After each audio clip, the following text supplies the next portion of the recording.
E nós estamos de volta na sabatina com o candidato a deputado federal por Franca, Paulo Afonso Ribeiro, do PT.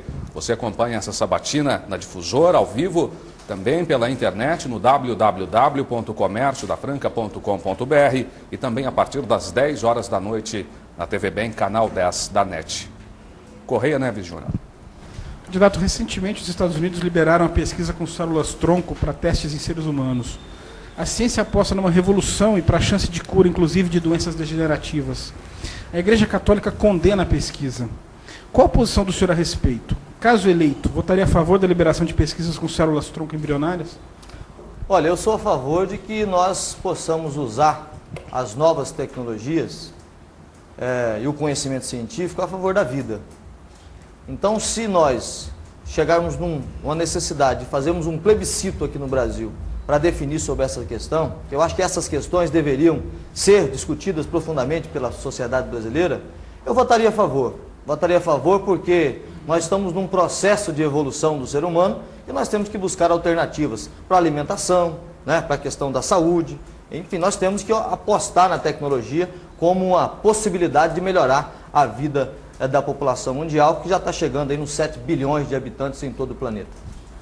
Candidato, a Argentina acaba de aprovar uma legislação que autoriza a união civil entre pessoas do mesmo sexo, seguindo muitos países onde a situação já está regulamentada, como Canadá, Bélgica, Espanha e África do Sul, Noruega, Suécia, Portugal, Islândia e alguns estados americanos. No Brasil, a questão segue controversa. Como o senhor vê essa questão? O senhor defende a regulamentação dos direitos dos homossexuais?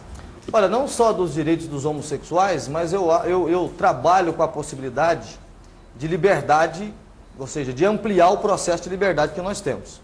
Tanto da liberdade democrática, né, da liberdade de imprensa, da liberdade de todas as formas.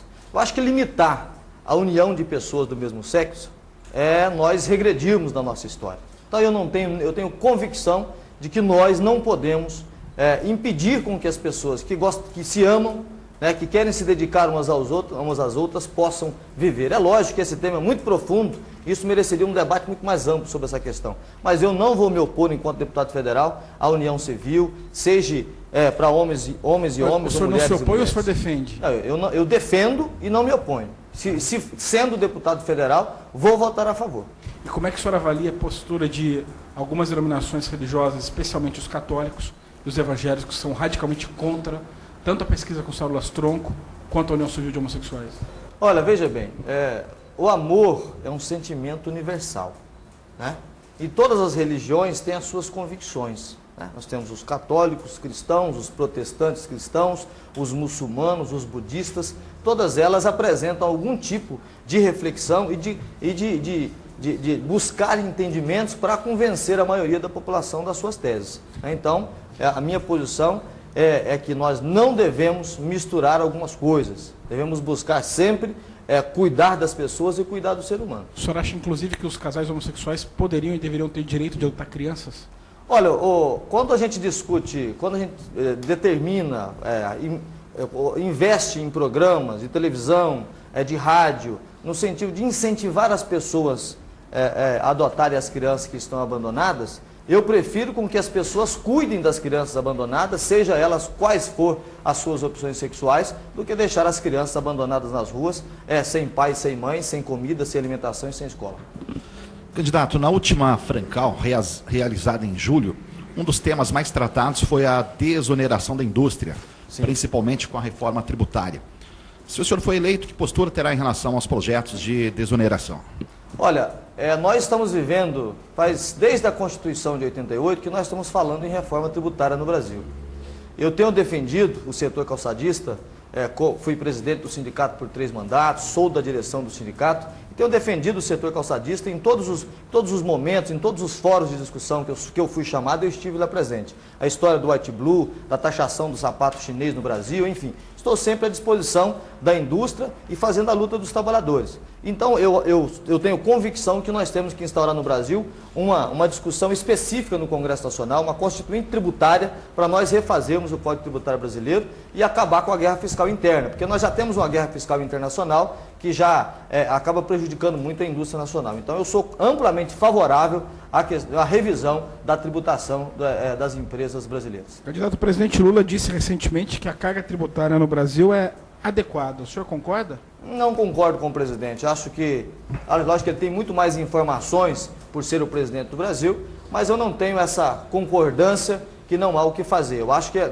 ela ser adequada ou não é o resultado de todo um processo que tem que ser feito, unindo os trabalhadores, os empresários, ou seja, para fazer esse debate, porque quanto menos impostos se paga, menos serviços públicos nós temos a serviço da população, para disponibilizar para a população. Mas eu acho que temos que fazer sim para melhorar. Temos que obrigar as empresas a pagar os impostos, porque tem muitas empresas que não recolhem os impostos e acabam fechando e deixando o fisco sem receber esses valores também. Então eu sou a favor de uma reforma tributária no Brasil que dê conta de gerar emprego e melhores condições de vida para a nossa população.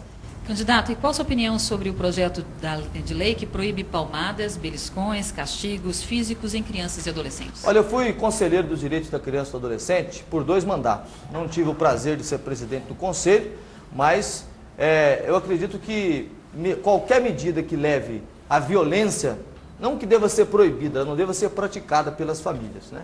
Então eu acho que o projeto que está no Congresso Nacional, ele acaba tentando regulamentar uma condição que acontece dentro da casa das pessoas, dentro da família, como o trabalho infantil, que nós combatemos tanto, que está lá dentro da casa das pessoas. Como é que você faz com isso? Como é que você impede um pai e uma mãe de dar o beliscão, a palmadinha? Eu não tenho filho, pelo menos por enquanto, se Deus permitir, os terei ainda, mas não acho que esse seja um método para educar os seus filhos. Vocês são pais, sabem disso. Mas o senhor acha que não é uma intromissão excessiva do Estado na forma como a pessoa resolve educar? E, complementando, palmadinha não é diferente de espancamento?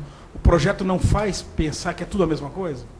Olha, o projeto ele comete, como eu disse, ele comete equívoco no sentido de querer estabelecer através de um projeto de lei a mudança de um comportamento social. Ou seja, eu como legislador municipal, estou vereador nesse momento, acredito que a legislação, as novas leis devam surgir de demandas sociais reais. E eu acho que essa não é uma demanda social real para o povo brasileiro. Lógico que nós temos aí o ECA, que é o Estatuto da Criança e do Adolescente, que já estabelece uma série de questões de prevenção e de proteção às crianças e aos adolescentes no Brasil. Quando criança, o senhor levou palmadas, Paulo?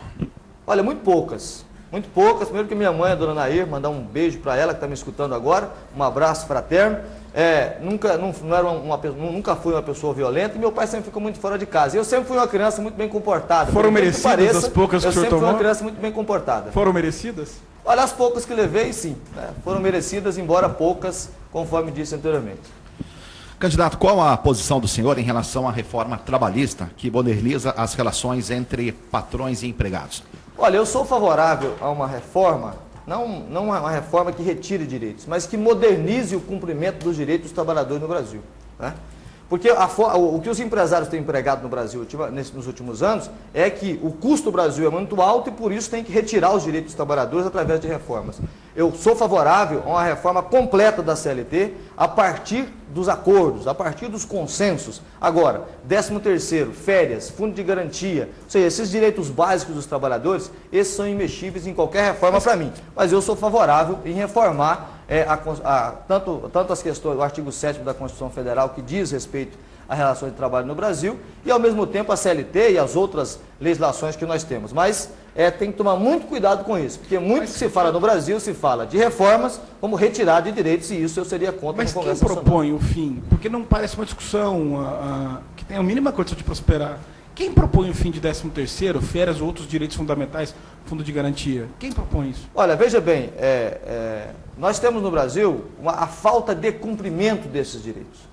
Então, a CLT, ela dá o direito, mas a forma de cobrança, a forma que obriga o empregador a cumprir esses direitos, é muito solta. Ou seja, não tem punição, ninguém vai para a cadeia para o Brasil, ninguém é processado no Brasil. Mas aí isso está falando de formalidade, né? Das empresas... Não, mas mesmo as empresas que são formais, que contratam, quando ela deixa de cumprir um direito do trabalhador, não acontece nada com a empresa. Sou dirigente sindical, fui presidente do sindicato por 9 anos. Então, a gente, mais do que nenhum outro candidato, eu sei que fazer cumprir os direitos dos trabalhadores é muito difícil. Nós temos que discutir outras questões de uma reforma. Por exemplo, dar direito de negociação coletiva para os trabalhadores, para os servidores públicos, municipais, estaduais e nacionais.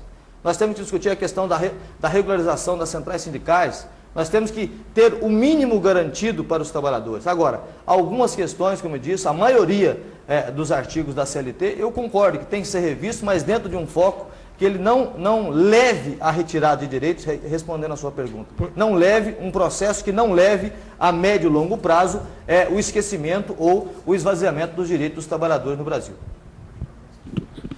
Candidato, sempre que crimes hediondos abalam o país, como os casos que envolvem Elisa e Mércia, supostamente mortas por seus namorados, ganha força a discussão da adequação das penas no Brasil. O senhor é contra ou a favor da pena de morte? Radicalmente contra. Eu não acho que a pena de morte resolva o problema da violência. Né? O problema esses crimes hediondos, conforme nós acompanhamos aí de pessoas famosas nos últimos dias, né? Como esse rapaz Bruno, né? Muito infeliz, com uma carreira toda pela frente, acaba causando um constrangimento nacional em relação a isso. Então eu sou contra, porque a pena de morte não resolve o problema da violência. A maioria dos crimes hediondos acontece porque as pessoas não foram formadas adequadamente, tanto dentro da sua família quanto pelo Estado. Então eu sou contra a pena de morte por convicção e segundo porque eu sou cristão, então não defendo a pena de morte em nenhuma hipótese. O senhor diria para o torneiro mecânico Aguinaldo Rodrigues, que em entrevista publicada domingo no Comércio, disse que prefere ver o filho morto a continuar assistindo sua escalada de violência e agressões no mundo da droga. O que fazer nesse caso? Olha, um pouco do que eu disse antes, ou seja, as famílias brasileiras, não só as famílias brasileiras, isso por analista, a partir do final da década de 70, começa um processo de liberdade muito grande e as famílias, e houve uma desagregação da família brasileira. E ao desagregar a família, desagrega também o ser humano que vive dentro dela. Então nós precisamos de refazer um processo de reeducação das famílias brasileiras, que os pais e as mães assumam a responsabilidade na criação dos seus filhos, mas que o Estado também ofereça condições claras, aparelhos sociais, que dê conta de formar cidadãos para que esse tipo de coisa não aconteça. E combater Obrigado, o tráfico candidato. de droga, violência... Terminamos o segundo bloco aqui da sabatina com o candidato a deputado federal Paulo Afonso Ribeiro. Nós iremos a um breve intervalo comercial e daqui a pouco voltaremos com o terceiro bloco, onde serão questões destinadas específicas para cada candidato. É já já.